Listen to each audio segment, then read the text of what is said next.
Abe ko, eto na naman ang abe nyo, abe ko. Dahil nakaborles si Bisero, abe ko, napagtripan ko siya, abe ko, dahil ilan araw na siyang hindi umaandar, abe ko.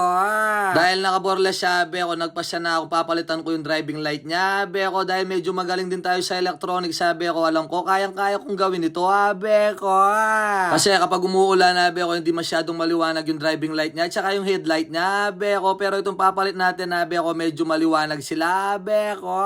Kasi kung papagawa natin sa mga gumagawa yan, abe ko, sigurado magbabayad tayo, abe ko, medyo mahal yan kasi nasa electrical yan, abe ko. Pero ako, dahil medyo may alam ako sa electronics, dahil nag-graduate tayo ng electronics, sabi ko, kaya ako na lang yung gagawa, abe ko, kaysa sa paggawa ko pa sa iba, abe ko. Ayan na nga, abe ko, babaklasan na natin yung mga kuryente niya, abe ko, para masimulan na natin yung lalagay natin bagong driving light, abe ko.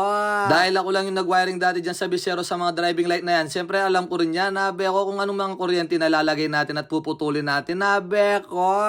Tagal ko nang bumili ng bagong driving light, abe ko, kaso hindi ko nalalagay dahil sobrang busy natin sa trabaho, tapos puyat pa tayo, abe ko. Siyempre kasama pa yung pag-gym natin, abe ko, kaya hindi ko napapalitan, abe ko.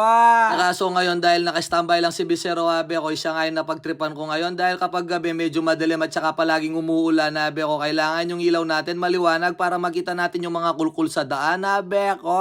Ayan na nga, abe ko, pinagbabalat ko na yung mga bagong kuryente ng driving light, abe ko, para may saksak na natin, abe ko. Tapos tinesting ko na rin, abe ko, sa left and right niya, abe ko. Tapos nung tinesting ko yung passing light niya, abe ko, abisang mandar, abe ko, mali palit ang wiring lege ko, abe ko. E di ang ginawa ko, binaklas ko ulit yung mga kuryente na nilagay ko, abe ko, pakatip no pa mo, abe ko, yung tip ko pa mo na niya karita, abe ko. Ayun na nga, abe ko, nakuha ko rin, abe ko, yung may kasamang busina, may kasamang left and right, at saka yung passing light niya, abe ko.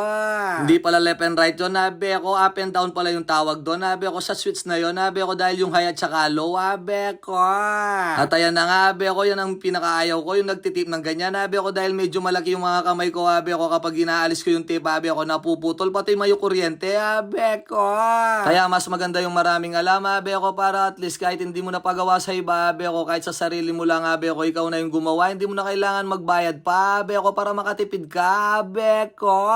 Tignan nyo naman, abe ko, palagi kong tinetesting dahil baka kapag pagka-fix ko, abe ko, doon na naman mali na naman yung pagka-wiring ko, abe ko, aalisin na naman, abe ko. Kung wala kang alam sa pag-wiring, abe ko, i-check mo lang sa YouTube, abe ko, marami ka nang matututunan sa YouTube, hindi ka tulad dati, abe ko, wala man tutorial sa YouTube, abe ko.